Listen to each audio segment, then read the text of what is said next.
निर्णायक सबसे पहले मैं हमारे माननीय प्रधानमंत्री जी की शख्सियत का पंक्तियों के द्वारा उल्लेख करना चाहता हूँ कि हर पर्वत हिमालय नहीं होता, हर पर्वत हिमालय नहीं होता, हर हाथी के मुख पर मुक्तानी नहीं होता, हर जंगल में चंदन का पेड़ नहीं होता, वैसे हर देश में नरेंद्र मोदी जैसा प्रधानमंत्री नहीं होता।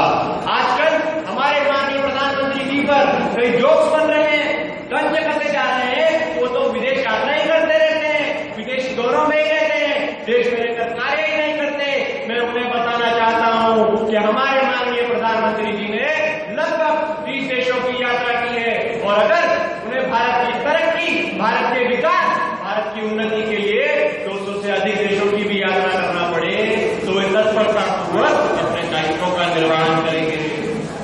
हमारे देश में सदियों से चली आ रही परंपरा अतिथि देवो भव है। अगर आप सभी को लगता है कि हमारे माननीय प्रधानमंत्री जी को देश के बाहर नहीं जाना चाहिए, देश में रहकर कार्य करना चाहिए, दूसरे देशों से हाथ मिलाकर कुछ नहीं होगा, तो ये जो परंपरा है इसको सिर पर रखकर धोते रहना किस काम की ऐसी योजना?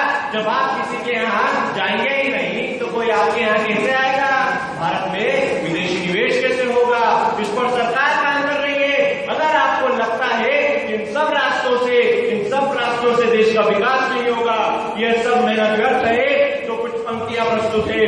जिंदगी में कुछ पाना आसान नहीं होता, बिना संघर्ष के कोई महान नहीं होता, और जब तक ना पड़े हथौड़े की चोट, एक पत्थर भी भगवान नहीं होता, एक पत्थर भी भगवान नहीं होता। अरे भाइयों, आजकल हमारे माननीय प्रधानमंत्री जी को लोग कहते हैं कि उन्हें देश के बाहर जाना ही नहीं चाहिए या देश के बाहर से कुछ बुलवाना ही नहीं चाहिए, इस प्रकार से देश का विकास करना चाहिए। मैं उन्हीं से पूछना चाहता हूँ, क्या आप घर का सामान लेने घर के बाहर भी जाते हो या घर पर ही बना लेते हो? एक और आप कह रहे हो देश में कोई नई टेक्नोलॉजी नहीं आ रही, नया गैजेट नहीं आ रहा, घर बैठे गैजेट नहीं आता, तेलुगु भी भारत में ही हुई नहीं आ रही। जब हमारे माननीय प्रधानमंत्री जी दूसरे देश जाते हैं तो वे हमारे भारत का प्रतिनिधित्व करते हैं। आज हमारे माननीय प्रधानमंत्री जी के कारण विदेशों में भारत के नाम के डंके की गूंज बज रही है।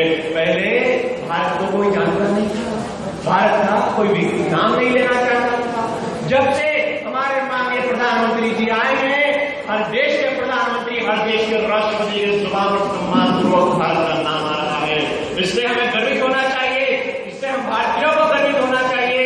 पर क्या करें विपक्षी लोगों को हमारे माननीय प्रधानमंत्री जी और उनकी फॉरेन पॉलिसी ना समझी, वो हमारे माननीय प्रधानमंत्री जी को समझ ही नहीं पा रहे हैं। चंद पंक्तियों से मैं उन्हें समझाने का प्रयत्न करता हूं कि उबलते खून की रवानी है मोदी, इस देश के युवा की जवानी है मोदी, सोए हुए थे जो अब तक हिंदुस्तानी, उनके जाग उठने की कहानी है मोदी, जाग उठने।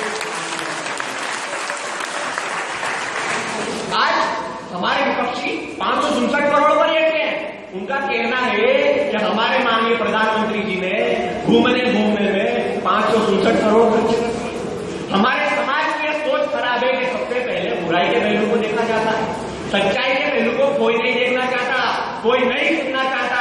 मगर सच्चाई ये है कि जिन देशों का दौरा हमारे माननीय प्रधानमंत्री जी ने किया था, उन देशों से अभी एवं आने वाले समय में इतना सारा निवेश होने वाला है, इतना सारा कि जिसकी आप कल्पना भी नहीं कर सकते।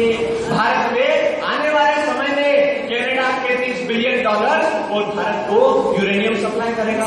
France 2 billion euro 36 Rafale fighter jet और भारतीय कंपनियों के साथ मिलकर भारत की जमीन पर 16 न्यूक्लियर पावर रिएक्टर प्लांट बनाएगा। अमेरिका $45 बिलियन, चाइना $52 बिलियन निवेश करेगा। अरे सऊदी अरेबिया ने तो क्रूड ऑयल पर ऑन टाइम डिलीवरी चार्जेस खत्म कर दिए। भारत ने वियतनाम से अच्छे संबंध बनाकर वियतनाम की सरकार को इस बात पे राजी कराया है कि वे विदेश ओएनजीसी को ऑयल एक्सप्लोरेशन का काम सौंप सके। ये आंकड़े नहीं है क्या? ये आंकड़े नहीं है क्या? ये सच्चाई है। क्यों उपहास करते हो हमारे माननीय प्रधानमंत्री जी का? और कुछ नहीं मिलता है कहते को? जब दर्शन करना चाहिए तो दर्पण मांझत रहिए, दर्पण में लगे काई तो दर्श कहां से पाई? अब मैं अपने भाषण को यही विराम देना चाहता हूं चंद पंक्तियों के साथ। मैं एक संकल्प लेता हूं आज जो हमारे माननीय प्रधानमंत्री जी ने लिया था, मैं चाहता हूं कि आप भी लें कि सौगंध मुझे इस मिट्टी की, मैं देश